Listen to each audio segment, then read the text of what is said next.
Muy buenas noches, señoras y señores. Bienvenidos a la primera edición del Péndulo en el 2023. Hoy hablaremos acerca de la tarifa de Itaipú, que ya Brasil la fijó unilateralmente para su país. Nos van a acompañar para hablar acerca de este tema. ¿Por qué Paraguay se resiste a bajar el costo de la tarifa, mientras Brasil lo hace por segundo año consecutivo? Eso vamos a tratar de que nos expliquen acabadamente los ingenieros Ángel María Recalde y Martín González, ambos expresidentes de la ANDE y ambos exconsejeros de la Itaipú Binacional. El segundo bloque vamos a hablar con el comandante de la Policía Nacional, el comisario general Gilberto Fleitas, acerca de la seguridad en nuestro país. ¿Es una materia pendiente o no? Según la policía, los números fueron mejores en el 2022 que el 2021. Pero ¿por qué tenemos tanta sensación de inseguridad? Trataremos de que también nos desentrañe ese misterio el comandante de la policía.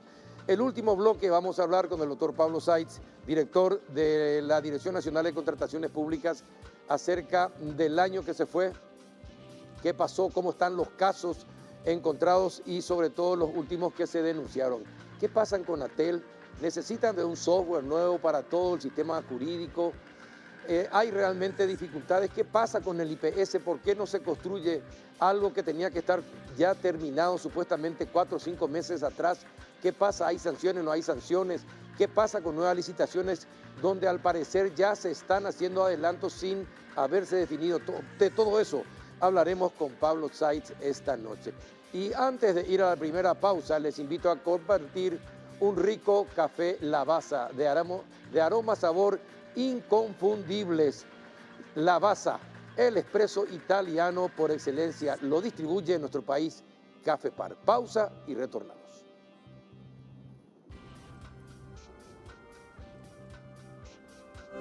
Se vino el calor, pero Bristol tiene la solución.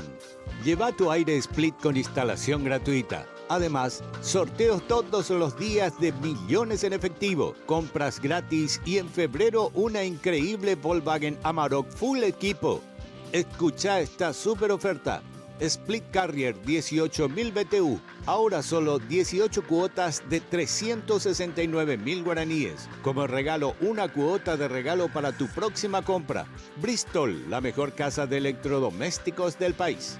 Todos los miércoles y jueves son de Big Sale en Farmacia Vicente Escabón. Hasta 50% de descuento. Medicamentos, perfumes, cosméticos, juguetes, accesorios y mucho más. Pensando siempre en tu salud y bienestar. Te esperamos en nuestras 70 sucursales o llamanos al delivery 418-5000 y 097-418-5000. Farmacia Vicente Escabone, tu farmacia más cerca tuyo.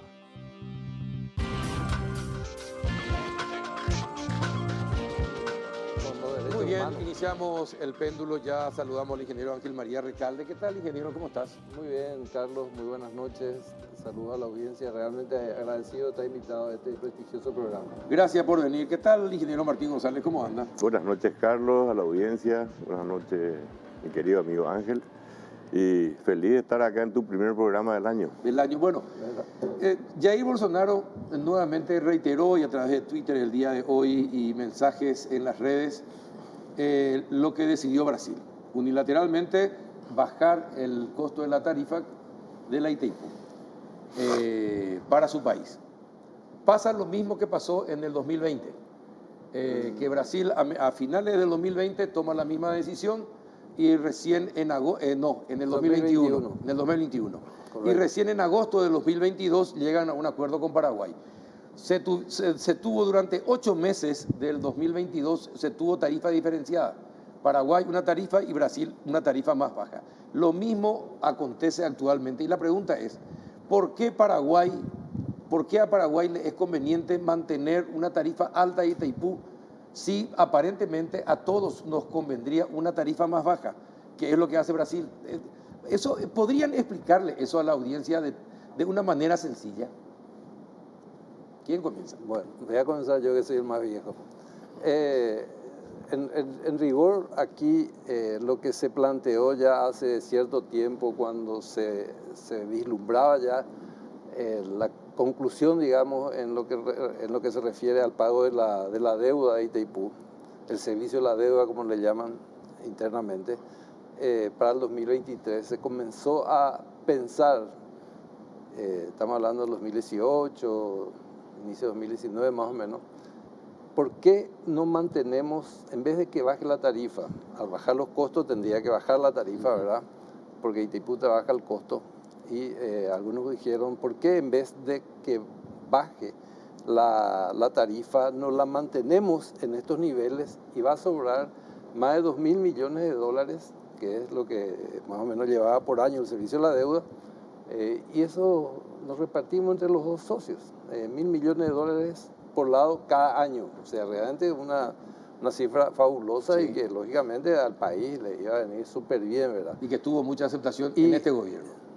Tuvo aceptación, pero no se hicieron las cosas como debían hacerse si es que se pretendía eso, porque el anexo C no permite tener gastos que no esté contemplado expresamente en él, y lógicamente el distribuir dinero excedente o lo que sea no se puede, porque si sobra en un ejercicio determinado, el dinero entra para el ejercicio siguiente como una cuestión de ayudar a que nos suba la tarifa. O sea que realmente ese es el esquema. Entonces prendió, y muchísima gente hasta hoy está convencida de que, es más, que hay que volver a los 22.60 que se tenía hasta el año 2021. Con una experiencia realmente lamentable, no se hicieron las cosas como tenía que hacerse. O sea, tratar de cambiar el anexo C antes que realmente se cumplan los 50 años que se cumple del tratado, que se cumple ahora en agosto de este año. Tendría que haberse revisado ya ese anexo y buscar de alguna manera incorporar algún tipo de gasto, de costo dentro de la estructura de costo de Itaipú, de tal manera que eso pueda ayudar a los gobiernos. El tema es que no se hizo, o se intentó hacer, pero no hubo eco favorable del otro lado. Y bueno, estamos en esta situación en donde el Brasil dice, apliquemos por segundo año consecutivo. Pero tenemos que ser muy sinceros, la razón está del otro lado. O sea, nos guste o no nos guste, tenemos que decir de que el anexo C, así tal cual como está, tiene que cumplirse, y los brasileños están buscando el cumplimiento del anexo C. ¿Les beneficia a ellos? Claro, en contraposición a lo que se pretende de este lado, claro que les beneficia a ellos, pero la cuestión planteada por vos en este tema es muy interesante, ¿verdad? ¿Por qué es lo que sí o sí tiene que estar allá arriba y no puede estar abajo para beneficiar al consumidor paraguayo? Excelente, eso.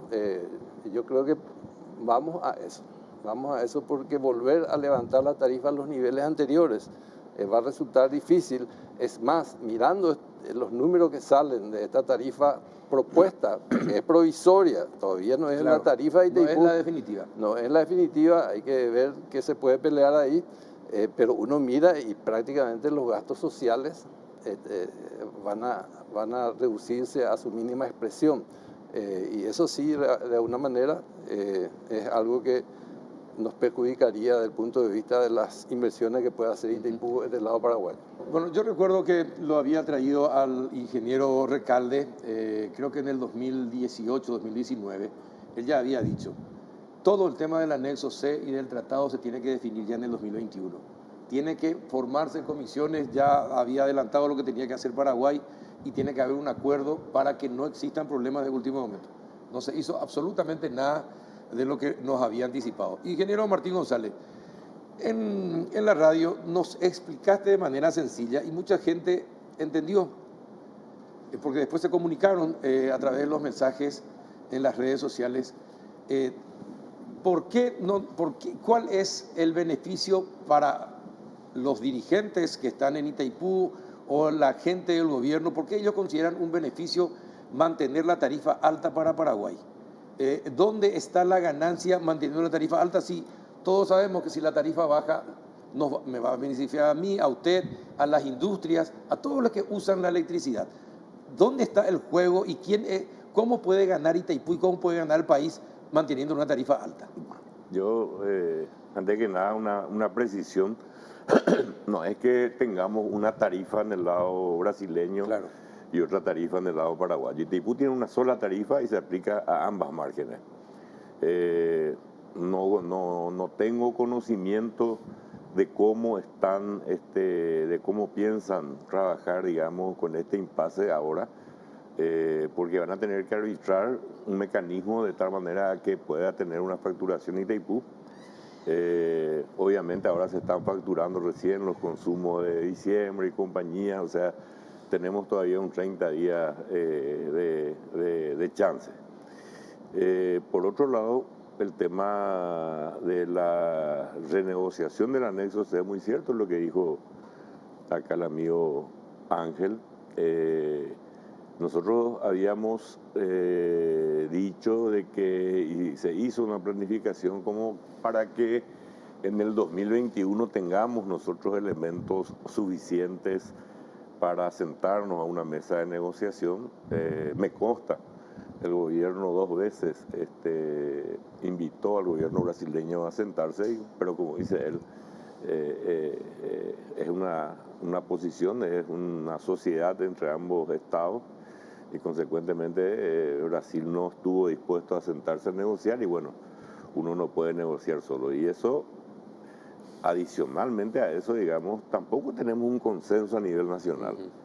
¿Qué es lo que puedo ir a sentarme yo a negociar en este momento si cuando yo vuelvo vos o él me van a criticar o me van a observar o no van a estar de acuerdo? Si hablamos realmente de que Itaipú es una causa nacional, bueno, necesita un entendimiento nacional también. Es impensable de que se pueda construir un consenso sin la participación de los actores de la sociedad, sean ellos políticos, religiosos, sociales o lo que fuera. Entonces Itaipú necesita mayor discusión. Por otro lado, el mantener una tarifa elevada, resulta ser de que la composición de los costos, la única forma que tenemos nosotros cumpliendo el tratado es onerando, aumentando, digamos, los valores del costo operativo. Y obviamente el costo operativo tendríamos que introducir valores importantes en lo que se refiere a la acción social o a los otros emprendimientos que Itaipú está llevando o puede llevar en este momento, y eso le traería un beneficio importante al Paraguay. ¿Por qué? Porque bueno, en este momento el 85% de la facturación proviene, digamos, del sector brasileño y 15% del sector paraguayo. Pero, ¿y qué haríamos nosotros? Bueno, haríamos uso y abuso de lo que nos corresponde a nosotros por el convenio técnico, y estaríamos utilizando una energía excedente de tal manera que finalmente a nosotros nos salga mucho más barato. ¿El costo de la energía excedente es más barato? El costo de la energía excedente contempla solamente el pago de las utilidades, royalties y compensaciones. No así el costo directo de la operación, administración y mantenimiento y servicio de la deuda, ¿verdad? O sea, hay un componente muy importante que... Y por eso durante estos 50 años estuvimos operando así, de esa manera. Sí, Itaipú está hecho al costo. O sea, ¿qué es lo que se calcula? Año a año se calcula que todos los ingresos puedan cubrir todos los gastos que van a ser ejecutados en ese año. ¿Y qué se hace? Se suma componente personal, pago del servicio de la deuda, operación, mantenimiento, obras sociales, ¿verdad? Más las utilidades, más los royalties, etcétera, etcétera, se divide pero por si la estábamos potencia. usando los excedentes y vendiéndole al Brasil el 85%, es decir, el 35% es lo que nos correspondía, ¿verdad?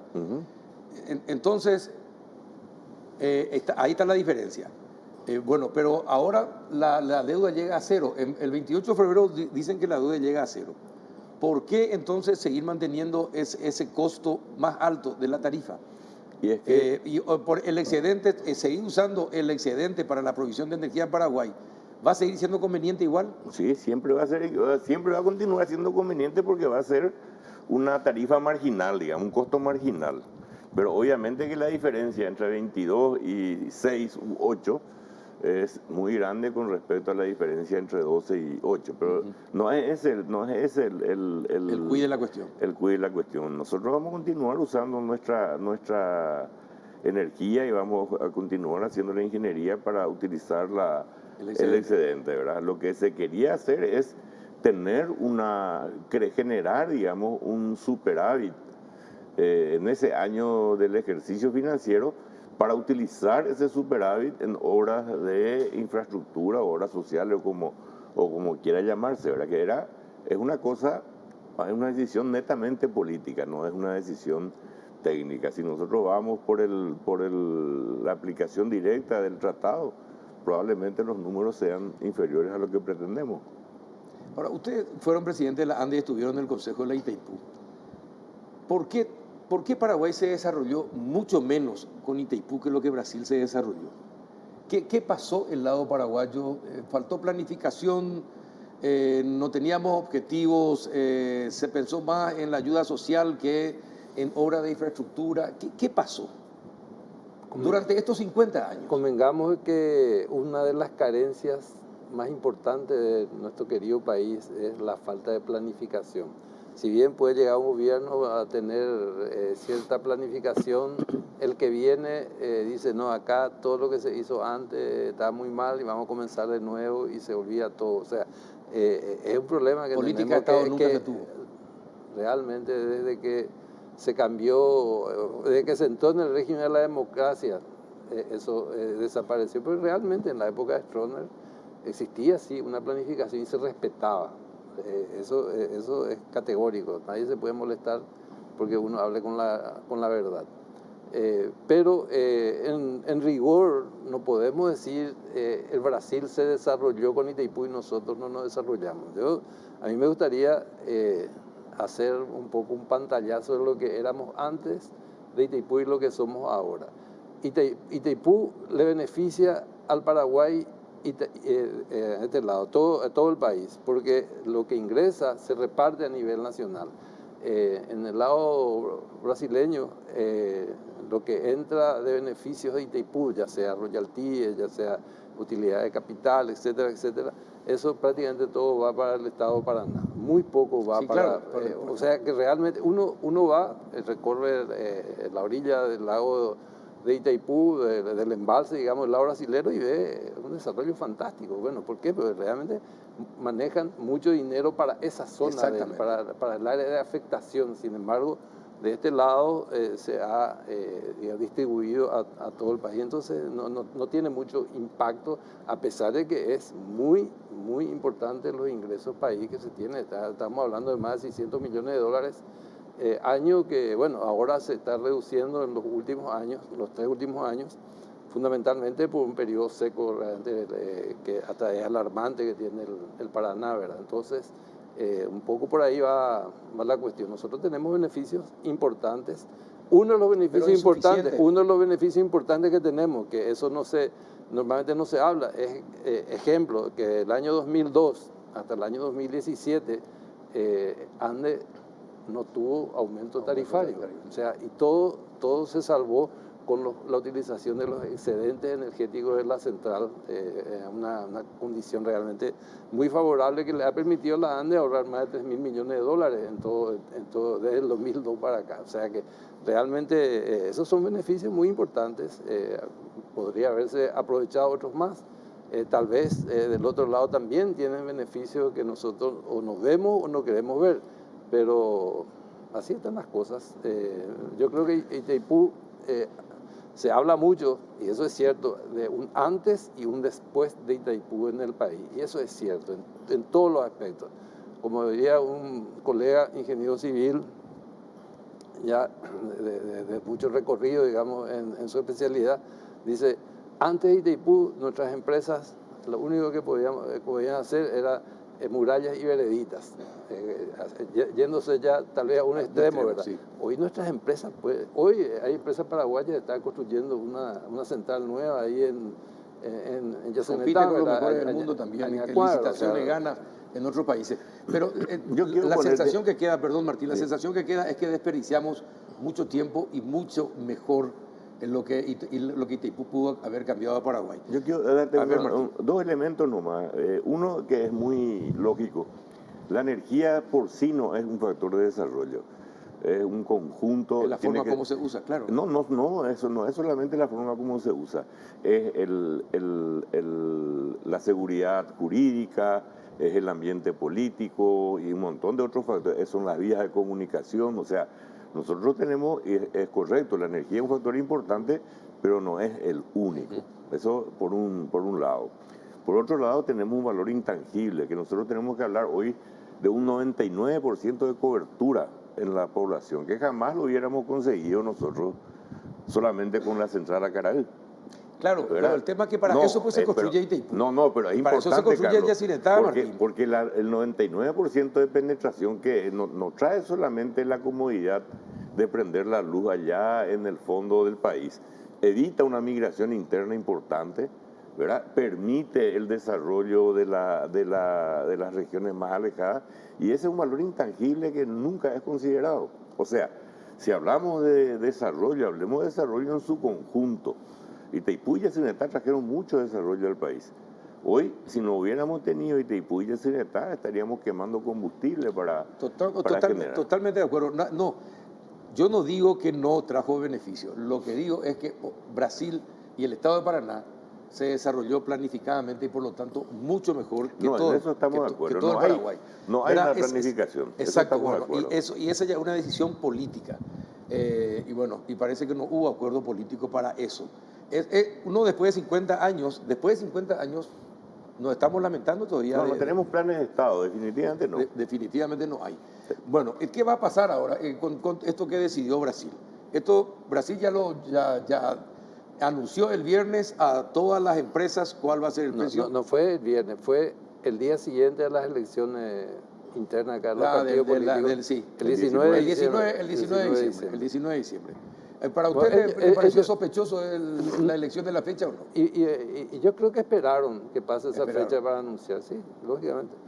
El tema es el siguiente, ellos hablan de una tarifa provisoria y le comunican ya a las empresas que utilizan o retiran la potencia contratada de Itaipú para la venta a sus usuarios como energía, ¿verdad?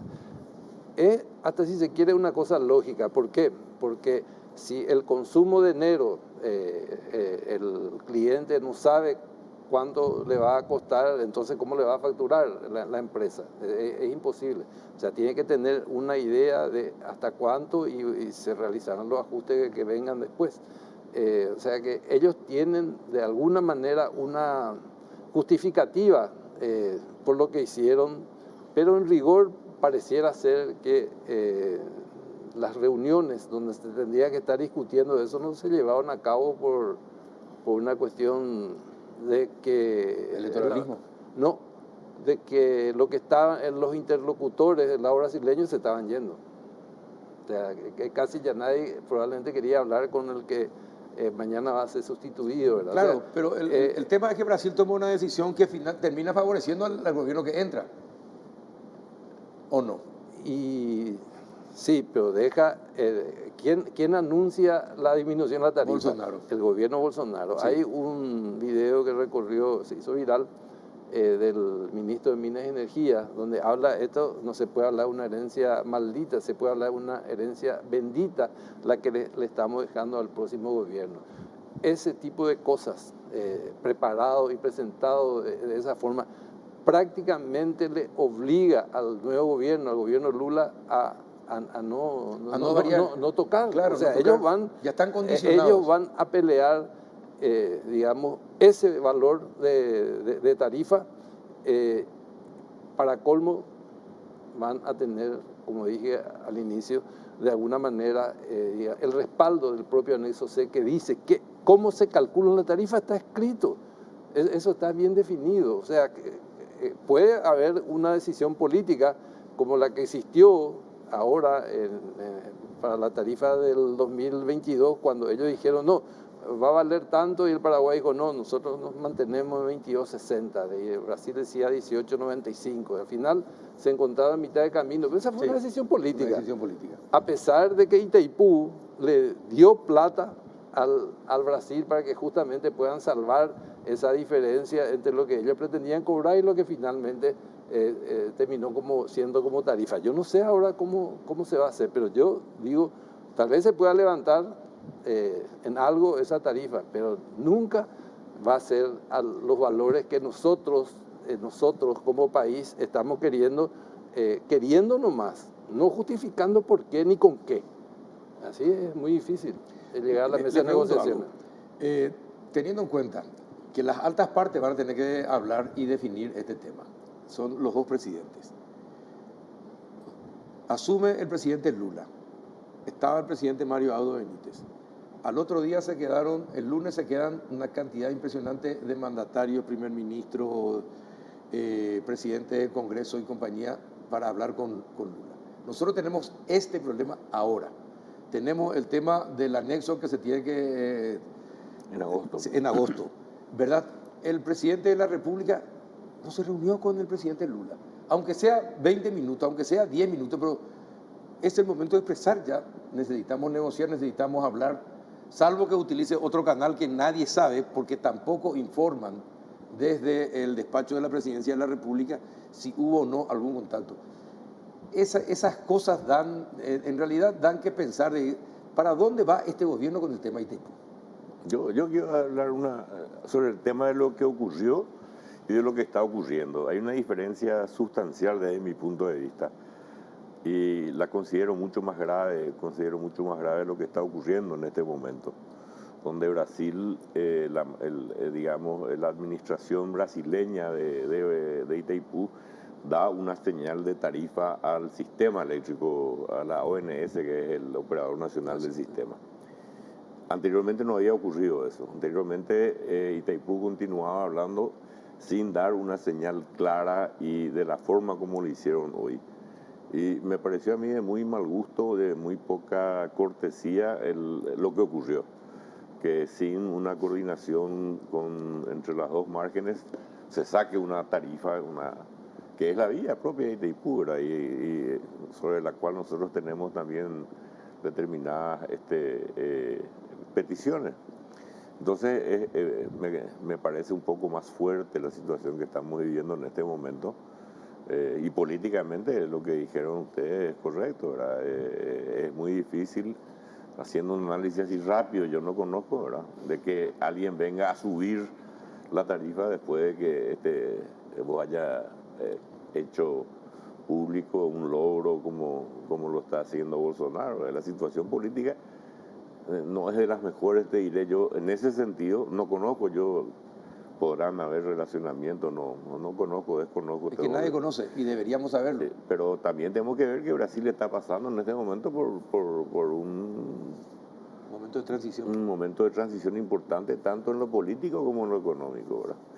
Entonces, vamos a ver, yo no hacer futurología no es No es de ingeniero. No es de ingeniero. No, y aparte uno tendría que pensar también en cuestiones ideológicas, ¿verdad? Porque llamativamente la gente que se entrevistó posteriormente con Lula o que van a hablar con él eran prácticamente todos afines a su ideología. Exacto. Así también. Sí, todos. También, sí. Eso es cierto. Bueno, no hay uno que no sea. Y finalmente, para finalizar el bloque con ustedes, y le agradezco la presencia. ¿Qué nos queda? ¿Perdimos ya esta batalla o no? Depende de lo que uno considere perder, ¿verdad? Yo en particular creo que no. Sí, tal vez vamos a perder tener una catarata de dólares cada año proveniente de Itaipú, pero al bajar la tarifa también es conveniente para el Paraguay.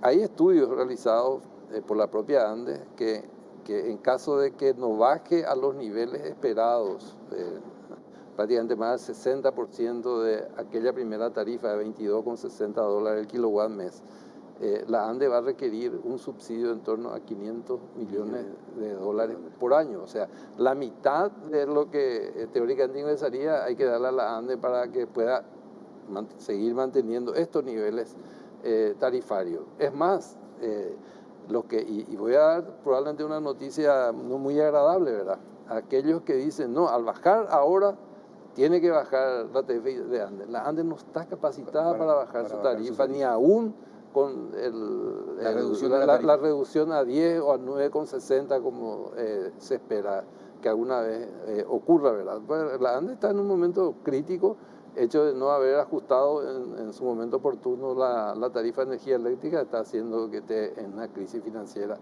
realmente tremenda, ¿verdad? O sea, para mí no es pérdida el que el país disponga de una energía barata, con la condición de aprovechar ese momento como para prepararnos para nuevas generaciones de energía eléctrica, que estamos a 8 o 9 años de que lleguemos a eso, y las nuevas energías normalmente son mucho más caras, o sea que realmente hay que prepararse para el futuro.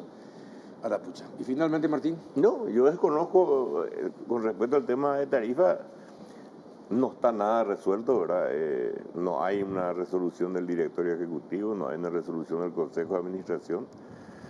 No tengo por lo menos noticia de qué es lo que se está haciendo internamente dentro de Itaipú. Y coincido con lo que dice Ángel en el sentido de que por un lado tenemos beneficios y por otro lado podemos tener otro tipo de beneficios. Lo que a nosotros nos falta definir qué queremos con Itaipú. Esa es la definición que nosotros tenemos que tener. Si queremos una Itaipú solamente una central hidroeléctrica que genere energía, o queremos tener una Itaipú corporativa que pueda tener autonomía en su inversión. Fíjate que en el peor de los casos, Itaipú con deuda cero va a estar recaudando 1.600, 1.800 millones de dólares año. No tenemos otra empresa en el Paraguay que recaude eso. O sea, estamos hablando de un gigante al cual nosotros tenemos que definir qué es lo que queremos. ¿Vamos a mantener ahí como generador de energía o vamos a hacer una corporación que permita inversión? A nosotros nos conviene que Itaipú invierta en energías alternativas, etcétera, etcétera, ¿verdad? Pero esa definición falta. La variación de tarifa que pueda existir con relación a la que los brasileños están planteando puede existir, ¿verdad? Pero no va a ser, repito, no va a ser similar a la que se estaba teniendo hasta el 2022, de ninguna manera. Estamos hablando de 20,75 en el 2022 y anotar, y alguna vez hablamos de eso, podemos hablar otra vez de eso. Lo máximo que se va a poder llegar probablemente sea en torno a 14,45 dólares el kilowatt mes. Ahora está 12,60 y algo, ¿verdad? ¿Por qué? Porque es la única, digamos, eso daría condición a que se tenga el mismo gasto de explotación que lo que se tuvo en el 2022. Más de 1.000 millones de dólares, de tal manera de que se pueda... Se reduce solamente la carga financiera. Así es. Se mantiene el costo operativo. Les agradezco que hayan venido. Realmente muy interesante el tema, muy importante. Espero que haya aclarado algunas dudas de mucha gente. Probablemente quedan con más o dudas. lo contrario. Ingeniero, gracias por haber venido. Al contrario, Feliz año. Feliz año, Martín. Igualmente. A la vuelta, a la pausa, estamos con el comandante de la Policía Nacional, el comisario Gilberto Freitas. Ya volvemos.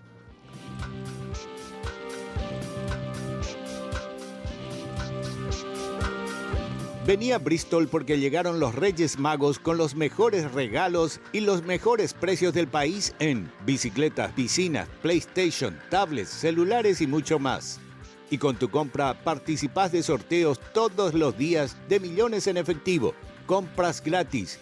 Y en febrero, una increíble Volkswagen Amarok Full Equipo 0 kilómetro, piscina Best Wide, 4.678 litros. Ahora, solo 18 cuotas de 79.000 guaraníes. Bristol, la mejor casa de electrodomésticos del país. Con los productos verdes de Regional Sustentable maximizas tu producción con conciencia. Los préstamos para la implementación de riego por goteo facilitan la implementación de sistemas de riego de alta eficiencia para agricultura intensiva y ganadería. Ingresá a www.regional.com.py para conocer más detalles. Regional, creemos en vos.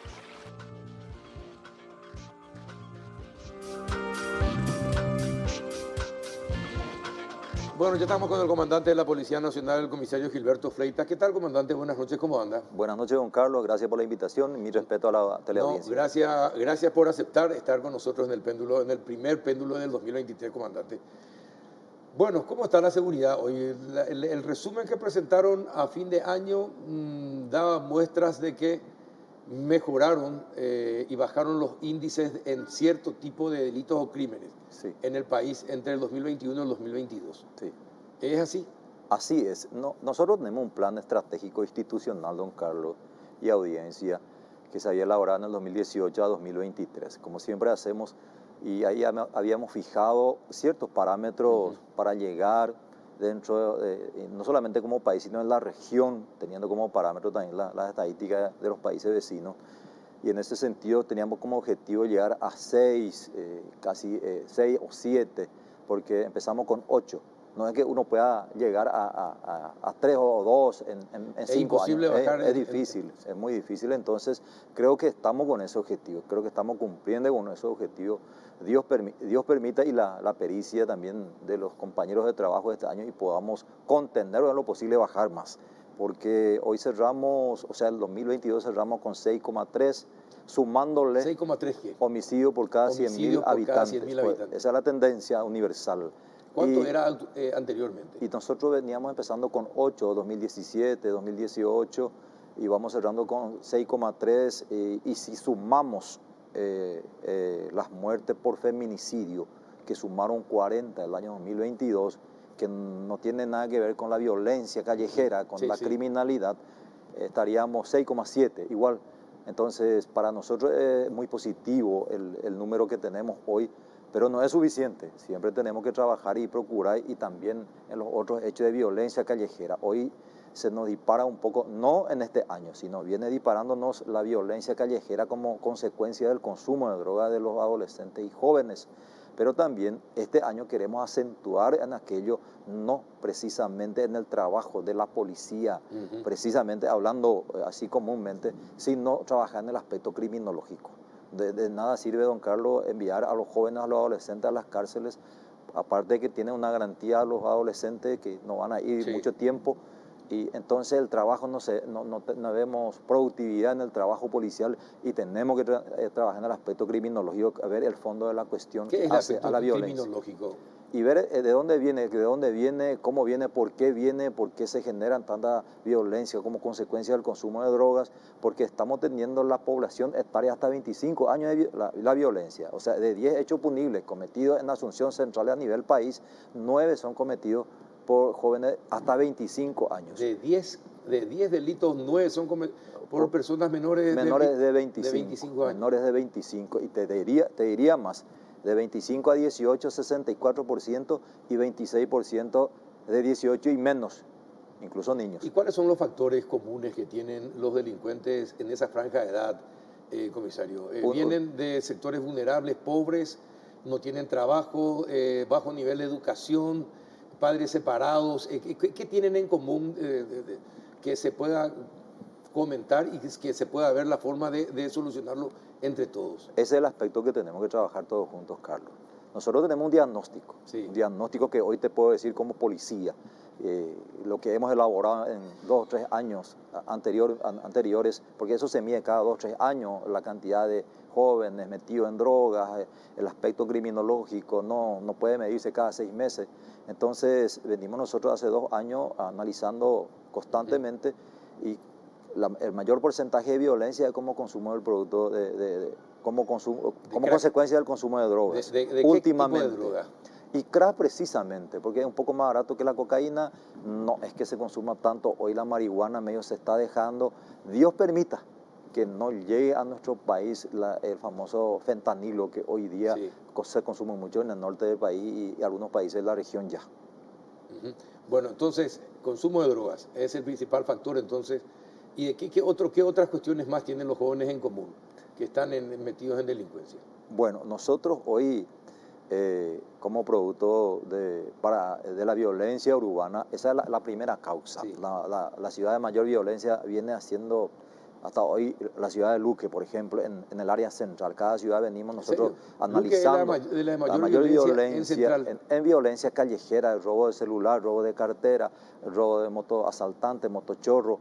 Nosotros venimos analizando permanentemente porque hoy tenemos un sistema de georreferenciamiento, más bien de comportamiento delictual, para que podamos nosotros predecir, para que nos podamos decir, hoy la policía predictiva en Paraguay, en Central y Asunción, que ya viene trabajando de las comisarías de la zona, de las denuncias digitales elaboradas en las comisarías, fusionando con las denuncias del 911, se genera un producto y se arroja el resultado del comportamiento delictual. Y ahí nosotros venimos midiendo digitalmente hoy día y hay un equipo designado para trabajar en ese sentido, de tal modo que el jefe de comisaría, el intendente municipal, el gobernador, usted como periodista sepa en su barrio qué es lo que está pasando en mi barrio, que la policía pueda rendir cuenta qué es lo que pasa en cada barrio, en cada comunidad. Hoy yo creo que en meses más ya estaríamos en condiciones de compartir eso con la comunidad. Comisario, a los gobiernos municipales, a la clase política en general, que es la que toma las decisiones, ¿verdad?, la que elabora las leyes y compañía, ¿le importa la delincuencia o no? Le consulto esto porque si usted me dice que adictos son fundamentalmente quienes están causando más daño a la población en materia delincuencial, ¿verdad? Quiere decir que las municipalidades no están trabajando en determinar con la policía cuáles son las zonas y qué se pueden hacer en esas zonas donde hay mayor distribución de drogas, ¿verdad? No están trabajando tampoco con el Ministerio de Educación para un programa para explicar las consecuencias que puede traer consumir droga. No se está hablando con las empresas para ver la forma de que estén ocupados trabajando y no haciendo nada y pensando en cómo tener plata y a la vez drogándose para tener plata. Entonces es un conjunto de cosas y le digo, ustedes van a combatir los delitos. Que es la función natural. Que es la función natural de la policía. Pero el tema es cómo evitamos que esos chicos lleguen a cometer los delitos. Todo eso ahí entra la educación, entra el sistema laboral, entra la clase política con decisiones justas, entra las municipalidades para hacer más deporte. Hay muchos factores que se pueden hacer, pero le digo, es decir, ¿ustedes ven eso en los municipios, esa integración de esfuerzos o no? Bueno. Pero honestamente, sí, sin decir a qué partido sean, a qué partido político pertenezcan o no. Pero bueno, te cuento, Carlos y audiencia, de que nosotros desde el año pasado venimos reuniéndonos y exponiendo esta situación real, el diagnóstico de lo que tiene la policía hoy en materia criminal, en materia de violencia urbana. Venimos hablando con los intendentes de las comunidades más cercanas aquí, Capiatá, Luque, San Lorenzo, Asunción. Venimos conversando permanentemente. Estuvimos en el Congreso, yo estuve personalmente en el Congreso en un debate de dónde viene la delincuencia. Hay muchos senadores, congresistas muy interesados, las autoridades. Me he reunido con las comisiones vecinales. Yo pedí la reunión y me he reunido con 400 a 500 personas en esta escuela que está 21 proyectada y México, Estados Unidos. La escuela esta, sí, que siempre se utiliza para las reuniones con el general Gómez de la Fuente, que es el presidente de las comisiones vecinales de Asunción Central y Cordillera. Y le he puesto a esta preocupación a todas las personas que tienen el diagnóstico de la policía. Nos reunimos con los gremios, con el presidente Carlos Bierman, con otros gremios, con las asociaciones, con la acción rural. He puesto también, han estado conmigo en una charla poniéndole la situación real del aspecto criminológico de la violencia urbana. Y hoy tenemos que acentuar este año, don Carlos, entender todo y trabajar en conjunto para poder llegar a la educación preventiva. Exacto. En materia de consumo de droga, porque aquellos chicos ya recuperar no es fácil, no solamente en nuestro país. Fíjese que el gobierno del norte ha invertido mucho para recuperar a las víctimas. En este caso son víctimas, son enfermos los adictos, y no han podido hacer tanto esfuerzo en figurar, tanto presupuesto. Y nosotros que no tenemos muy limitado aquí en ese sentido, entonces tenemos que procurar de que aquellos jóvenes, adolescentes que están en peligro, procurar que no caigan. Y aquellos que están en la adicción ya procurar de recuperar, porque aparte de que no es fácil, es costoso el tratamiento. Ahora, por lo menos acá todavía son motochorros, ¿verdad? Asaltantes así, de repente le sale mal un asalto, matan a una persona y ya se convierten en criminales. El problema es cuando se convierten en pandillas, Sí. cuando se den cuenta Esa de es la preocupación. que cuando se tengan pandillas tienen más fuerza, causan más daño, se sienten dueños de un territorio, entonces eso es mucho más peligrosa la situación. Sí. Bueno, las pandillas normalmente son manejadas por adultos. En todos los países del mundo donde tienen Sí. una pandilla como Centroamérica, son manejadas por adultos, por criminales que están incluso dentro de las cárceles. Nosotros tenemos que cuidar mucho ese aspecto y que no lleguemos a eso. Creo que ayer y anteayer ocurrieron así en pequeñas bandas asaltos en Ipané y Roque Alonso. Hay un equipo detrás que ya están cerca, probablemente vamos a tener novedades más temprano Los motochorros organizados.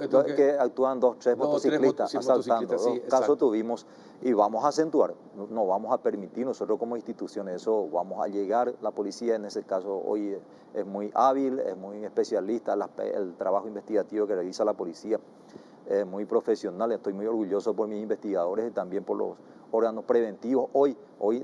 Ayer nada más tuvimos la recuperación de la niña, un trabajo policial muy bueno que se hizo. Hoy tenemos el resultado del secuestro express del menonita, ya hay 6 personas detenidas, ahí está en proceso todavía el procedimiento ahora en el norte del país. O sea que tenemos resultados bastante importantes en ese sentido y a estos jóvenes que intentan formarse de pandilla, nosotros le vamos a llegar. Ahora, el testaferro del pastor Ifrán fue detenido también en el norte. Sí, ese está a cargo de la Senat, que ellos manejan su investigación, nosotros también estamos apoyando muy de cerca. Es de la Senat esa investigación, Sí. ese trabajo fue de la Bueno, Senat. ellos originaron y nosotros respetamos el trabajo, pero siempre cuando nos piden auxilio, estamos con ellos, estamos en coordinación permanente. Hablo mucho con la ministra de la Senat. Ajá. Y bueno, y el crimen organizado, comisario, lo que antes pasaba solamente en Pedro Juan o en Capitambao, de tanto en tanto en Canindeyú o algo poquito en Alto Paraná, ahora se extendió a todo el país, el sicariato. No, bueno, te explico. Es bueno debatir un poco eso. Exactamente, explíquenos cómo es el tema del sicariato. Nosotros 4 a 5 años atrás estábamos, te digo, no invadidos, pero teníamos la incursión en nuestro país de organizaciones criminales extranjeras. Y usted ya sabe el nombre de esa organización. De Brasil. Con Argentina no tenemos muchas dificultades, pero penosamente tengo que decir, con Brasil tenemos muchas dificultades, principalmente en la frontera, y quisieron instalarse en Asunción. En ese sentido se formaron rápidamente las oficinas especializadas en la policía, rápidamente se formó en el Ministerio Público, hoy tenemos jueces especializados en crimen organizado. Fíjese que a veces también somos rápidos y esa fusión de jueces, fiscales y policías especializados permitió enviar a la mayor cantidad de delincuentes que ingresaron acá y hoy tenemos una institución bastante importante, no utilizar más la burocracia de la figura de la extradición que lleva a veces 1, 2, 5 años. Hoy tenemos el comando tripartito firmado con la institución y hoy le detenemos y le enviamos a Brasil. El año pasado, les expulsamos a 195 criminales, solamente en un año. Para no tenerlos en las cárceles acá. Para no tenerlos porque tienen causa pendiente allá, 40, 50 años de condena, entonces es mejor que vaya allá. Entonces, esa es la prioridad que hoy hemos tomado como institución, no solamente la policía, las instituciones del Poder Judicial. ¿Cuántos fueron entregados a Brasil? 140, 195. 195 personas expulsadas, aparte de las extradiciones normales. Claro. Entonces, ese es el trabajo que veníamos haciendo porque, fíjese que es Policía Nacional, hoy 29.000 hombres y mujeres. Y solamente el PCC está 35.000 integrantes. Entonces nosotros tenemos que ser tan inteligentes. ¿Cómo luchar contra esa organización? Si nosotros permitimos, claro que nos van a avasallar, no tenemos que permitir. Y penosamente se quedan en la frontera, no es fácil el trabajo de frontera en ningún país del mundo, no solamente acá.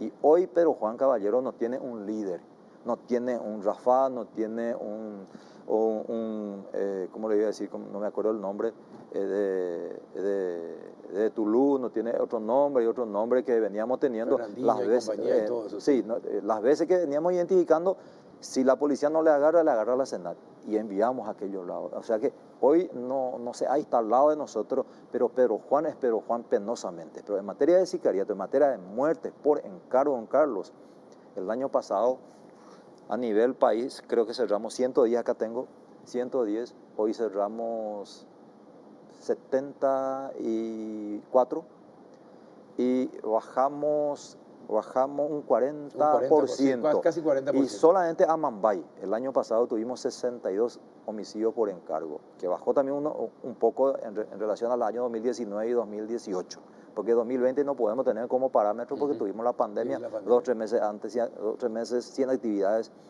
Y hoy, 2022, cerramos en Amambay 30 muertes por encargo. O sea que se redujo considerablemente. 50% solo en Amambay.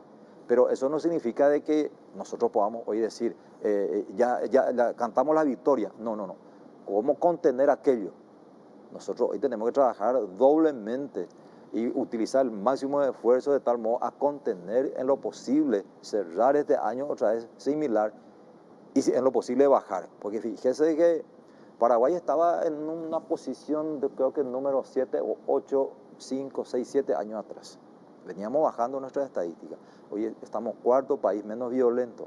Aquellos países que nos pasaron, que un país llamativamente, no sé qué pasó, Uruguay, que estaba siempre segundo país después de Chile, hoy escaló creo que a 6, a 7 u 8.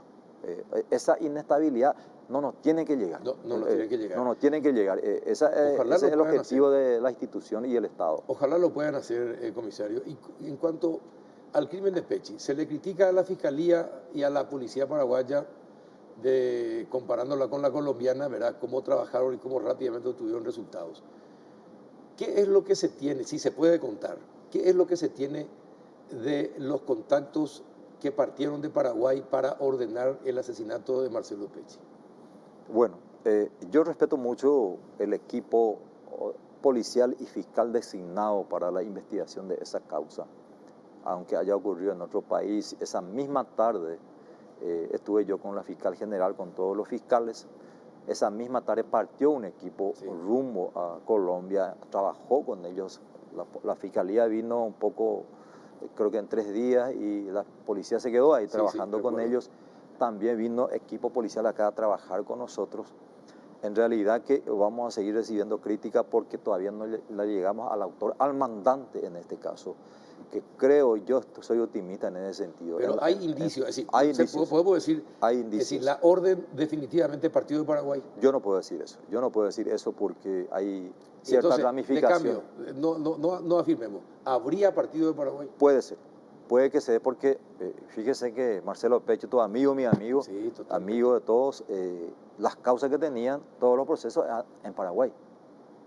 Yo como policía, como investigador, lo primero, la premisa que tengo, la presunción, la hipótesis primaria que voy a tener es que acá tienen que estar los autores intelectuales, porque las causas estaban aquí, no en Colombia, no.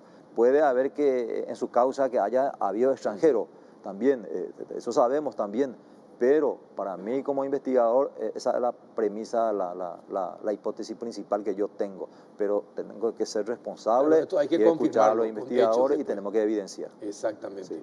Bueno, pero la presunción es que la orden habría partido de Paraguay, entonces. Esa es la presunción desde el primer día que tuvimos con la Fiscalía, con todos los fiscales, incluso con los jueces, porque también me he reunido con algunos magistrados especializados y la policía. Hasta tanto se demuestre lo contrario, es la presunción que hay. Del crimen organizado. Esto sería el narcotráfico, habría sido cometido por gente ligada al narcotráfico. No, tiene que ser una persona que haya tenido capacidad económica en primer lugar, una persona que maneja organizaciones, porque no es fácil, causar la muerte a un periodista, a un policía, a un fiscal, porque eso a nivel, ellos tienen su código y para que ocurra aquello tiene que venir del patrón. Lo que hay que, eso es lo que todavía no se define quién es quién pudo haber sido el patrón. No, ese es el objetivo nuestro. Nosotros en Paraguay, Carlos, las muertes por encargo que hemos tenido aquí, en Pedro Juan, en Alto Paraná, Canindeyú, siempre se ha llegado a las autoridades intelectuales. Fíjese, el colega de usted, el periodista Pablo Medina, le trajimos de Brasil a 300 kilómetros, una persona que hasta ahora con una condena de 40 años, igual le llegamos, no importa el tiempo. Igual le vamos a traer, no importa a qué país vaya, toda vez que tengamos evidencia de aquellas presunciones, lo vamos a traer. Ojalá pueda ser posible eso. Usted me habló de los senadores que en las conversaciones que tuvo con los parlamentarios preocupados, pero usted no tiene el presupuesto que debería tener la Policía Nacional. Entonces, ¿en qué quedamos? No le dan el presupuesto y ellos finalmente es el Parlamento el que hace el presupuesto. El Ejecutivo envía un proyecto, un anteproyecto de presupuesto, pero el presupuesto se hace en el Congreso, es decir, la clase política hace el presupuesto, pero no le da a ustedes lo que ustedes necesitan, comandante. Bueno, ¿Cómo va a hacer, cómo va a encarar este año para que le den lo suficiente para que su trabajo sea efectivo, se consolide y que traiga tranquilidad a la gente? sí. En realidad ese es un aspecto que venimos discutiendo del año pasado con el señor ministro, que nos ayuda demasiado. Hoy tenemos la apertura del ministro de Hacienda, nos recibió el año pasado como 5 veces en su oficina con el señor ministro del Interior, con todo el equipo económico que yo tengo en la policía, justamente a esa preocupación tuya. Mi preocupación es doblemente a la tuya. Entonces, cuando yo asumí la comandancia, mi idea, mi objetivo era el fortalecimiento del personal policial, el fortalecimiento del espíritu policial, porque sinceramente cuando uno no tiene patrullera, no tiene... no tiene 50.000 guaraníes para la nafta de la patrullera, claro, es una vergüenza. Se debilita uno. Exacto. Entonces procuramos mucho en fortalecer el espíritu policial, en fortalecer el bienestar del personal policial, porque tenemos nosotros, aparte del salario, algunos beneficios que es la exposición al peligro, por uniforme, por unidad básica alimentaria. Entonces cada año venía recortándose.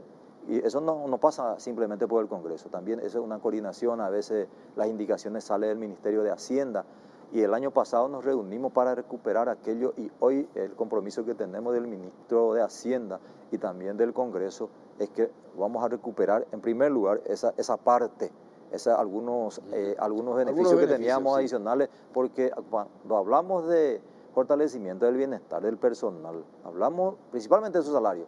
Y después los otros recursos de movilidad, ¿de qué sirve, Carlos, que hoy le pongamos nosotros, Carlos Peralta, Gilberto Freitas, una cantidad de patrulleras y combustible, pero el espíritu del personal está un poco debilitado? No sirve, ambas cosas tienen que conjugarse. Entonces, hoy estamos procurando mucho y este año creemos nosotros que vamos a recibir ese apoyo, vamos a recibir esa ayuda, la apertura del señor ministro de Hacienda. Para nosotros estamos muy agradecidos con él, y digo públicamente porque nos recibió 5 o 6 veces en su oficina y nos dio la realidad de lo que es también nuestro país en materia económica. Yo como comandante ahora percibo y tengo la realidad de lo que es nuestro país. En ese sentido, no estamos en los Estados Unidos, estamos en Paraguay. Tenemos que también entender y trabajar con lo que tenemos, y eso es lo que nosotros venimos comunicando permanentemente a los compañeros de trabajo, pero siempre generando esa motivación que se requiere para el policía. Fíjese que el policía, lo que a usted como Carlos Peralta le limita la propia ley, porque es difícil, porque no te permite a vos la propia ley hacer, y al policía le obliga a hacer ese trabajo más difícil. Entonces, como el policía tiene que estar fortalecido permanentemente, diariamente, para que se convierta en tu soporte, en tu seguridad, en contener a tu familia. Ese es el policía. El policía es el que vos le pedías auxilio a las 24 horas y tiene que estar presente. Tiene que estar, sí, Sí, definitivamente. Señor. Bien, comandante, te agradezco que hayas venido. Te deseo éxito. Tu éxito como al frente de la Policía Nacional va a traer mayor seguridad al país. Ojalá sí sea. Y bueno, y cualquiera sea el gobierno, vamos a ver si te confirman o no en el cargo, pero es necesario que la clase política entienda el valor de la seguridad. Así mismo. Y lo que se tiene que invertir en seguridad es mucho todavía. Ojalá lo entiendan. Gracias por venir, comandante. Muchas gracias, don Carlos, y feliz año 2023. Igualmente para usted. El comandante de la Policía Nacional, don Gilberto Freitas. Ahora vamos a, enseguida, después de la pausa, a estar con Pablo Sáiz, el director de Contrataciones Públicas. Ya volvemos.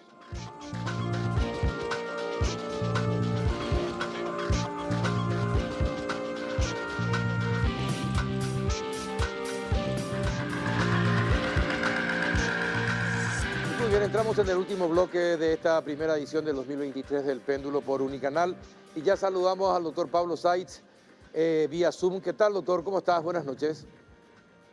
Carlos, muy buenas noches a toda la audiencia. Bueno, te veo bien, espectacular el estudio que tenés ahí en tu casa de campo, perfecto. Gracias por estar con nosotros. te largo ya la pregunta. Me dijeron, hacerle la primera pregunta, hacerle esta. ¿Se pueden evitar los amaños en los llamados a licitaciones? Se debe seguir peleando contra los amaños en las licitaciones, Carlos. Así como cuando se pregunta, ¿se puede acabar con la corrupción? La respuesta es, no sé si se puede acabar, pero se tiene que continuar luchando permanentemente, sin descanso. Los amaños de las licitaciones públicas existirán siempre. Yo creo que sí. Lastimosamente, no concibo un sistema de licitación pública que esté aséptico a todo lo que se refiere a amaños, irregularidades, a la corrupción. He participado de varios congresos, de varios talleres a nivel internacional, con básicamente países de todas las zonas del mundo, y me impresiona lo comunes y los iguales que son los problemas en materia de contratación pública. Hace 2 años tuvimos una charla de la mano de la Organización Mundial de Comercio con un equipo de jueces federales penales de Suiza, a lo mejor fue hace 3 años, no hace 2 años, y me impresionó que los casos juzgados de corrupción que traían eran de obras públicas, obviamente en contrataciones públicas. Eran casos tan iguales a los que nosotros podríamos llegar a detectar en nuestro sistema. Es tan común encontrar el mismo tipo de operativas de parte del sector público que quiere evitar la participación competitiva del sector privado, de parte del sector privado que busca evitar la participación de su competencia comercial. Es tan parecido que a veces hasta son iguales los nombres de las empresas que participan de las mismas prácticas anticompetitivas, irregulares y a veces de corrupción, Carlos. Amañar procesos de contratación pública, que es un nombre más coloquial para la corrupción en materia de contratación pública, por supuesto que puede ser evitado, disminuido, pero que deje de existir en el ámbito de contrataciones públicas probablemente sea muy, muy difícil. Muy difícil, sí, se entiende, se entiende. El tema es disminuir... Y agrego algo más, Carlos. Sí. En uno de los momentos más duros para toda la sociedad mundial, que fue la pandemia, donde podríamos llegar a pensar que en este momento van a bajar los cambios, los corruptos, va a bajar los cambios, el esquema de corrupción, va a perdonar un poquitito. No, para nada, para nada. Nos enseña la experiencia no solo nacional, sino internacional, que no fue así. No, claro, aumentaron y los precios se fueron por las nubes de muchos recursos indispensables en materia de salud. Se aprovecharon de las circunstancias, lastimosamente. El 2022, ¿cuántos casos amañados encontraron en contrataciones públicas? ¿Cuántos pudieron suspenderse? ¿Y cuántos goles metieron los corruptos, por ejemplo? ¿Ustedes tienen algún dato al respecto? Sí, y los datos son públicos, Carlos. Yo les recomiendo a toda la teleaudiencia, a toda la ciudadanía, que puedan acceder a la sección de informaciones de la página web de la Dirección de Contrataciones Públicas, y hay una sección de estadísticas ahí, y hay una sección dentro del área de estadísticas muy interesante que es la de protestas. Recordemos que la protesta es el mecanismo a través del cual quienes pretenden participar de la licitación o quienes están ofertando en una licitación pueden objetar o el pliego de bases y condiciones o el resultado de una licitación. Este año tuvimos exactamente 1.109 protestas. Aproximadamente el 48% culminó con protestas que se hacen lugar, se le da la razón al protestante. Entonces estamos hablando de aproximadamente 500 protestas iniciadas por partes interesadas, ya sea partes interesadas en participar a futuro o partes que están participando en un proceso licitatorio.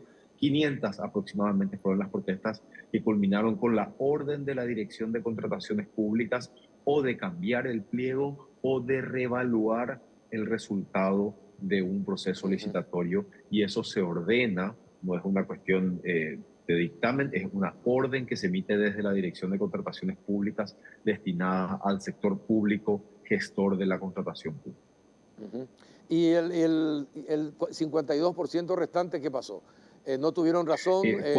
Fueron rechazadas las protestas. Recordemos que las protestas se tramitan entre partes que son competencia comercial. Entonces también encontramos la posibilidad, y esto no vamos a saber hasta encontrar la voluntad misma de quien las presenta, esas protestas, se puede encontrar con la posibilidad de que las protestas sean simplemente mecanismos para, Dilatorios. como dicen usualmente en el mercado, embarrar la cancha, frenar la posibilidad de que quien haya ganado lícitamente una licitación pueda culminar con un contrato exitoso en un tiempo adecuado. Entonces, es lastimosamente también una posibilidad esa que hoy día tiene bastantes elementos de corrección en la nueva ley que entró, que fue promulgada en las últimas semanas de diciembre, Carlos. Ujú. Ahora, ¿qué pasa, por ejemplo, vamos ya a lo concreto? ¿Qué pasó en Conatel? ¿Cuál es la denuncia que existe en Conatel contra el software jurídico que se quiere comprar? ¿Es necesario? ¿Es fundamental para Conatel? ¿No hay otro sistema? Bueno, ¿podría contarnos detalles de ese caso? Bien, en el caso de Conatel tenemos hoy día una investigación abierta a los efectos de verificar el precio de la contratación, porque hubo un medio periodístico, si mal no recuerdo fue el diario La Nación, hizo una nota al respecto, hizo una referencia a los valores que estarían en el proceso licitatorio. También, por supuesto, hizo una referencia a algo objetivo que ya está conocido, que es que la licitación no fue adjudicada a la mejor oferta económica, pero esto, como ya sabemos, per se no es una irregularidad. La investigación recién comienza, estamos compilando la información, requiriendo también la información al ente público, a la Conatel, a los efectos de verificar cómo fue confeccionado ese precio referencial y si el mismo puede ser considerado razonable a la luz de un proceso investigativo. ¿Y en cuánto tiempo van a poder saber si es o no razonable el precio, si es competitivo o no? Los primeros resultados de este tipo de investigaciones, Carlos, se tienen aproximadamente a los 10 días de iniciada la investigación. Estamos hablando de que en una semana más tendríamos ya los primeros resultados que permiten a la Dirección de Contrataciones Públicas tomar medidas precautorias como la suspensión de los códigos de contratación, de los contratos eventualmente, o eventualmente ya avanzar a algo más completo, que sería ya la orden de anulación del proceso o del contrato según el estado que se encuentre, si eventualmente se detecta alguna irregularidad mayor no corregible en ese estado. Ujú. Bueno, y en el tema IPS, una construcción que no se terminó a tiempo, que se suspendió, que se dejó de lado, que no se siguió. IPS parece una fábrica de problemas en cuanto las contrataciones, doctor. Pero en ese caso concreto, de un pabellón que quedó, no se construyó durante un tiempo, ¿qué pasó con esa licitación? Bien, en general, Carlos, la administración de los contratos es responsabilidad exclusiva de la institución pública contratante, de la institución pública licitante, Ajá. en general. Si se detecta algún tipo de irregularidad por parte de terceros ajenos a la Dirección de Contrataciones Públicas o parte de la misma Dirección de Contrataciones Públicas, se puede iniciar un proceso de verificación contractual y eventualmente un proceso sumarial al proveedor o contratista que no culminó el contrato adecuadamente o que cometió eventualmente un acto de mala fe. En materia de procesos de IPS, tenemos una gama bastante amplia de procesos de verificación contractual, de protestas y de investigaciones que son llevados adelante por la Dirección de Contrataciones Públicas. De hecho, el IPS es el segundo ente que produce la mayor cantidad de, digamos, de trabajo a la dirección jurídica de la Dirección de Contrataciones Públicas, porque es el segundo ente que tiene mayor cantidad de protestas y de investigaciones abiertas. El primero es el Ministerio de Salud Pública y Bienestar Social, que coincidentemente también es el ministerio que tiene la mayor cantidad de procesos licitatorios, ¿verdad? Entonces, es algo bastante proporcional el número de procesos licitatorios y el número de protestas generadas respecto a estos entes que son los grandes licitantes del Estado, llámese Ministerio de Obras Públicas, Ministerio de Salud, IPS y ANTE. Estamos hablando de aproximadamente el 10% de los procesos licitatorios son finalmente objetos de protesta, que es lo que coincide con los valores generales de los 10.100 procesos convocados este año de los 10.082 procesos convocados este año y de las 1.100 protestas tramitadas este año. Más o menos el 10% lo que se maneja siempre, y es bastante estable este número en las distintas administraciones que aplicaron la ley 2051. Y, a ver, pero en el tema de esa construcción, ¿qué es lo que tiene contrataciones públicas? ¿Por qué la obra paró, no avanzó, no se entrega a tiempo? ¿Eso verifica contrataciones públicas o ya no? Sí, si llega algún tipo de denuncia, algún tipo de, como dicen los penalistas, de noticia criminis, de información sobre potenciales irregularidades, sí. Y ese puede ser uno de los casos, Carlos. Tengo que verificar y enviaría a producción la información. Si uno de los varios casos que corresponden a contratos verificados al Instituto de Previsión Social es justamente este de los pabellones que no culminaron en su construcción o que hubo un retraso mayor. En general, Carlos, los contratos de obra tienen una característica. Existe una póliza de cumplimiento del contrato que va entre el 5 y el 10% del valor del contrato. Y existe una multa por retraso en la ejecución de las obras. Cuando la multa por retraso alcanza el valor de la póliza de fiel cumplimiento de contrato, a partir de ese momento, la institución pública contratante debe iniciar el proceso de rescisión contractual, o sea, de terminar ese contrato y de comunicar la situación a la Dirección de Contrataciones Públicas para aplicar un sumario con una sanción al contratista. Ustedes fueron, y en este caso concreto, ¿fueron avisados de los retrasos de las obras? Tenemos eventualmente, sí, tenemos varios casos de IPS, Carlos. Tengo que verificar específicamente si la obra que estás mencionando es objeto de una verificación contractual o de un proceso de rescisión contractual por parte de IPS, porque son bastantes procesos. Si no me equivoco, es la empresa EISA, creo que es del señor Palumbo, el que tiene el problema. Eso se podría saber. Mañana podríamos conocer, por ejemplo, si efectivamente IPS inició algún tipo de acción o no. En ese caso. Sí, podemos conocer. De hecho, la empresa que mencionaste tiene una sanción de 6 meses, si mal no recuerdo, aplicada por la Dirección Nacional de Contrataciones Públicas por incumplimiento de contratos con el Ministerio de Educación y Ciencias en la ejecución de infraestructura escolar, y recientemente una sanción que todavía no está firme porque es objeto de un recurso de reconsideración, también de 6 meses, por incumplimiento en las obras del Espigón Norte con la DINAC. Ajá, pero debo verificar, Carlos, si es que existe algún proceso de verificación, de investigación, o si ya fue comunicado por parte del IPS algún tipo de medida tomada contra esta empresa en el marco de contratos que la misma se encuentra ejecutando o deba ejecutar. Bueno, perfecto. Eso de la DINAC también, sí, eso faltaba, es cierto. ¿Y ya tiene todos los datos o todavía le falta que se le envíe, doctor? Los datos del IPS. De la DINAC, también de el la atraso. DINAC, sí, de la DINAC ya tenemos todos los datos. Fueron 2 informes de la Contraloría General de la República que verificó también las obras del Espigón Norte en la DINAC, que culminaron el cúmulo de información que era necesario para la Dirección de Contrataciones Públicas, y en base a esa información, sumada a la información producida por la auditoría de la DINAC, es que emitimos la sanción de 6 meses para la empresa constructora. Y bueno, ¿cuántas veces una empresa puede ser sancionada para que deje de contratar con el Estado? No existe un límite en nuestra ley, Carlos.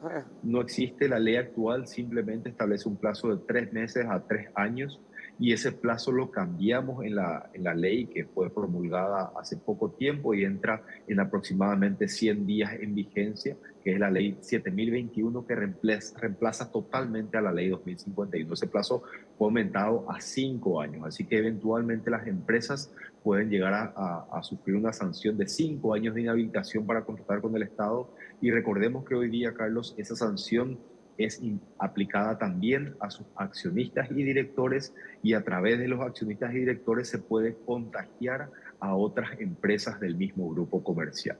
Y ya se encuentra en el portal de contrataciones públicas la lista de accionistas que fueron susceptibles de aplicación de sanciones con la nueva normativa en materia de sanciones de contrataciones públicas y estos accionistas contagian la sanción a otras empresas donde eventualmente también se encuentren las Sí, mismas personas. exactamente, exactamente. Y con respecto a la empresa del presidente de la República, la empresa de asfalto, va a ser investigada, es decir, su hijo puede hacer contratos con empresas que preferentemente tienen contratos con el Estado de provisión de La Dirección asfalto. de Contrataciones Públicas no tiene competencia sobre, llamémosle así, el proveedor del proveedor, Carlos. Ajá. ¿Verdad? Entonces, no tenemos competencia, así como tampoco tenemos competencia para analizar la conducta del funcionario público comprador respecto a su responsabilidad. No tenemos competencia sobre el proveedor del proveedor. Ajá, pero porque se puede dar el hecho, se puede dar la situación de que se use ciertas empresas que ganan la mayoría de las licitaciones y su proveedor es alguien relacionado con eh, el presidente de la República o algún ministro de Obras Públicas y compañía, sin ser el presidente el que aparezca o el ministro el que aparezca como titular de la empresa, pero casualmente las que ganan son las que se proveen de los materiales que la empresa del presidente o del ministro provee. Entonces, es sumamente sospechoso que ganen siempre las mismas empresas que reciben el servicio de una de las empresas de los que manejan el país. Sí, entiendo perfectamente, Carlos. Tengo entendido que ese tipo de situaciones podría estar incorporada a la nueva ley de conflictos de interés para su análisis y también Exacto. podría ser objeto, si es que eventualmente, no estoy hablando del caso concreto específico que me mencionaste al comienzo de la empresa del presidente, sino de ese tipo de situaciones que mencionaste en la Exacto. segunda parte, podría ser objeto de análisis también a la luz de la ley de defensa de la competencia, a los efectos de verificar que no exista algún tipo de obstrucción a la libre competencia dentro del sector privado, porque finalmente estamos hablando ya ahí del mercado privado. La relación entre el contratista, el proveedor del Estado, con el sector privado es una relación 100% privada, entonces es pasible de análisis de cualquier tipo por cualquier tipo de normativa emergente del paquete de defensa de la ¿Y la competencia. nueva ley contempla esas situaciones? No, Carlos, la nueva ley de contrataciones públicas no contempla la relación del proveedor del proveedor con el sector privado, Pero ¿verdad? es interesante Repito, porque, sí, sí. Es es un tema muy interesante porque es interesante, sumamente es un tema, sospechoso que pueda ocurrir eso, ¿verdad? sí, es un tema que, repito, estaría contemplado en lo que se refiere a las normas de conflictos de interés que se encuentran incorporadas al proyecto presentado justamente por el equipo de reforma administrativa del Poder Ejecutivo. Bien, doctor, y por otro lado, me pasaron una información. No le voy a dar en privado la identidad de la licitación, el ID de la licitación. Pero es una denuncia que habla de que todavía no fue adjudicada la licitación, pero ya se están sacando órdenes de compra. Y te voy a pasar el dato para que averigües al respecto. No te paso el dato públicamente porque no quiero comprometer a mi fuente de ninguna manera. Entonces te voy a pasar al privado. Pero, ¿cómo se puede hacer para averiguar si antes de adjudicar ya se están haciendo órdenes de compra? ¿Cómo puede ser posible? No tendría que ser posible eso, Carlos, porque la emisión de una orden de compra es un acto que repercute directamente en el sistema de información financiera, el CIAF, el sistema de administración, integrado de administración financiera, y ese sistema está vinculado operativamente con el sistema de información de contrataciones públicas y no debería permitir emitir una orden de compra sin que se tenga un código de contratación que a su vez requiere de un procedimiento de contratación amparado en un certificado de disponibilidad presupuestaria. Son una serie de actos, códigos electrónicos que repercuten sobre el sistema presupuestario, sobre el sistema administrativo. Si eventualmente se diera esa situación, estaríamos hablando de un papel que simula ser una orden de compra, pero que no tiene el respaldo financiero real de una orden de compra, o eventualmente de una institución pública que no está incorporada al sistema integrado de administración financiera, que podría ser principalmente los municipios, Carlos, que por normativa constitucional tienen una autarquía que los separa del sistema presupuestario nacional y podría, desde el punto de vista operativo, jamás interpreten que esto es legal, que esto es válido, emitir una orden de compra sin un respaldo de un proceso administrativo de contratación pública. Doctor, de las 1.109 protestas que se realizaron en el año pasado, ¿cuántas corresponden a licitaciones de intendencia, gobernaciones o municipios? Te doy el dato preciso, Carlos, pero en general no hablamos más del 10% de los procesos de contratación de toda la administración pública asignados a municipios y gobernaciones. Entonces no debería estar muy lejos de esa cifra, también el valor, la cantidad total de protestas de ese paquete. Estaría entre el 10 y el 15% máximo. Entre el 10 y el 15%. Bueno, ¿y qué pasa? Ustedes en contrataciones públicas también, a ver cómo puedo concatenar lo que te quiero preguntar, cómo puedo juntar. ¿Existe preocupación porque hay ciertas instituciones que tienen que comprar medicamentos que son fundamentales para la lucha contra el cáncer o contra enfermedades catastróficas? En ese tipo de situaciones, los tratamientos deben hacerse en tiempo y forma, de lo contrario, se le está condenando a la muerte a la gente.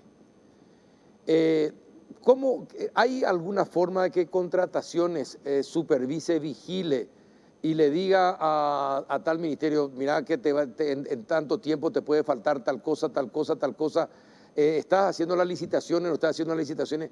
¿Eso puede o no puede hacer contrataciones públicas?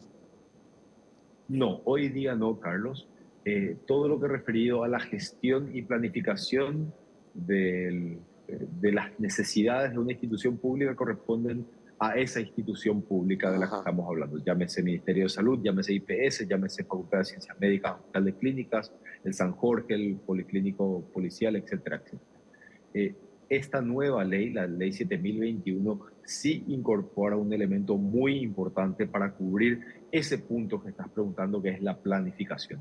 Hoy día, en materia de planificación, estamos básicamente sin normativa específica. Lo único que obliga la ley vigente, la ley 2051, es a establecer una lista de potenciales procesos de contratación a más tardar el 28 de febrero de cada año, con el monto estimado de los mismos, de esos procesos de contratación. Pero no hay una demostración de la planificación, del análisis que debe realizar cada funcionario público administrador del ente para demostrar a la ciudadanía de cuánto necesita, cuándo necesita y por qué necesita. Una simple compra de computadoras en la administración pública no pasa por un filtro de es mejor comprar, es mejor hacer leasing, es mejor alquilar, es mejor contratar un servicio de procesamiento de datos tercerizado. Eso no ve la ciudadanía, esa información no está disponible, esa información ni siquiera se generó en un proceso de planificación eventualmente. Y esta nueva ley obliga a generar toda esa información, a impulsar todos esos procesos administrativos de planificación de forma transparente por primera vez en nuestra historia administrativa. Bien, perfecto. Doctor, muchísimas gracias por estar allí, por este contacto vía Zoom. Te agradezco muchísimo, que tengas un excelente 2023. Muchas gracias, Carlos, igualmente, y muy buenas noches a toda la audiencia. Bueno, te paso el dato enseguida. Un abrazo, muchas gracias. Gracias. El doctor Pablo Sáez, director de Contrataciones Públicas. Así culminamos esta primera edición del Péndulo del año 2023. Gracias por la atención. Nos reencontramos el próximo miércoles. Hasta entonces.